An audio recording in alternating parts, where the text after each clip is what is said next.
دیگر سوالی را که از ما کردن گفتن که خوردن کواس جایز است یا جایز نیست. دیگر سوال کردم به طهارت از روی تلفن قرآن خوانی جایز دارم؟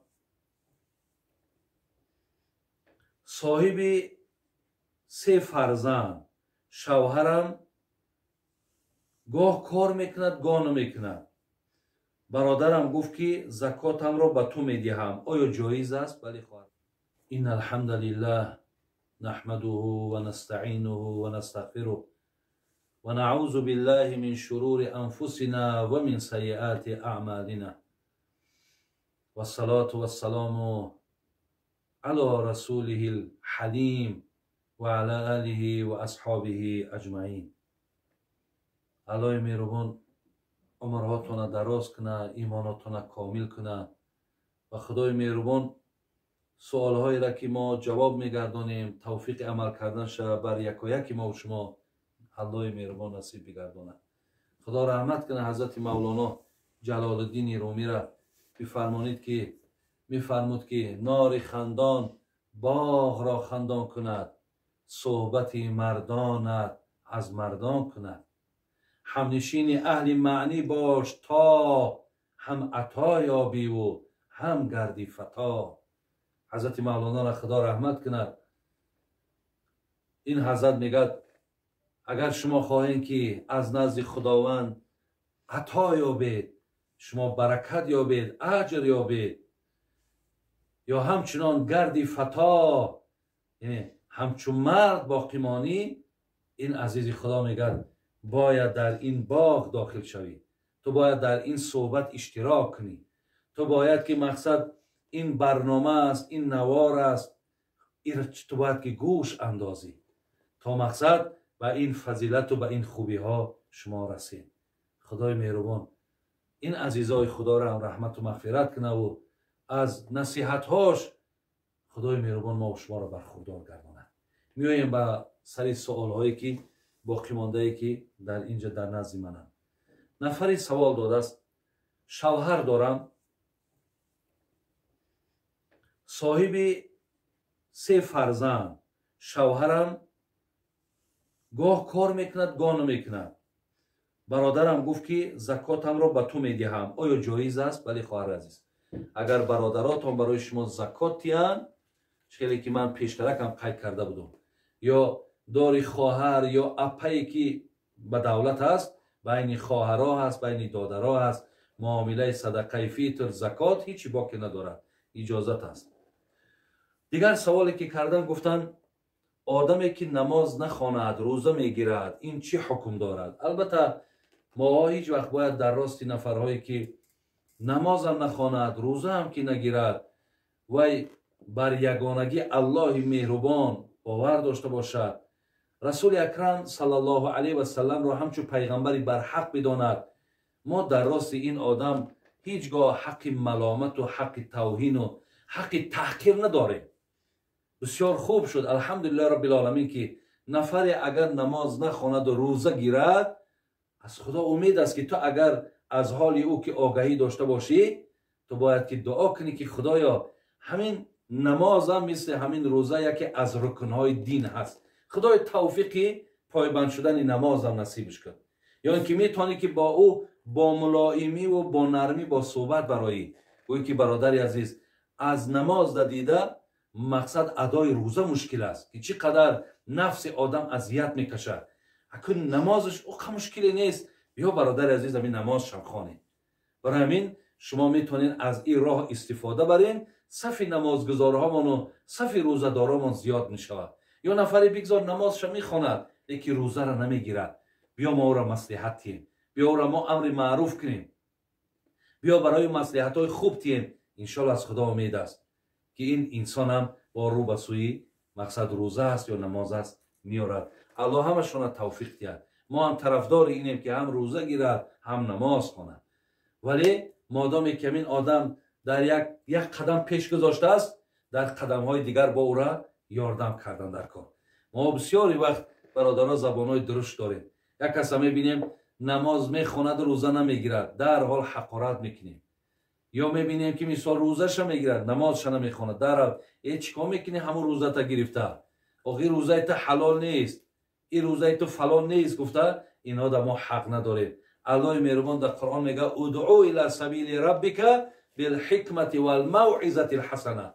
خدا میگه شما با حکمت، یعنی بین با علم و همچنان با موعظه های حسنه، با صحبت های نرم و ملایم مردم به سوی من دعوت کنید. خدا میگه اگر شما رضاگی من نمیخواهین، من شما را میگم که از همین راه مردم دعوت کنید و سخن قبیح و سخن درشت و سخن های سخت. و اینها برادرای عزیز ما هیچ وقت با مقصد نمیرسیم و هیچ گاه هم در پیش خدا اجر و پاداش هم نمیگیریم. تا امروز هم برادرها اگر تخمین کنین کسی همین سخن سخت دعوت میکند، هیچ کس ویا احترام هم نمیکنه و دیگر اینکه سخنش تاثیر هم نداره. ولی هر کسی که با نرمی با راههای خوب مردم دعوت میکند که عیناً خدا همین را گفته است، ان شاء الله اون نتیجه خوب دادگی. برای همین از این راه استفاده کنیم بهترین میشه. دیگر سوال کردم به طهارت از روی تلفن قرآن خوانی جایز است؟ بله برادر، هر کسی که اگر طهارت هم که نداشته باشی، قرآن خود تلفن باشد خود به تلفن باشد، تو میتونی که به حضور خواندن بگیری. فقط طهارت برای آن لازم است که تو قرآن بقپی. خدا در قرآن گفتگی است که شما قرآن به طهارت قپیدن نمیتونی، ولی خواندنش به طهارت به قپیدن اجازت است.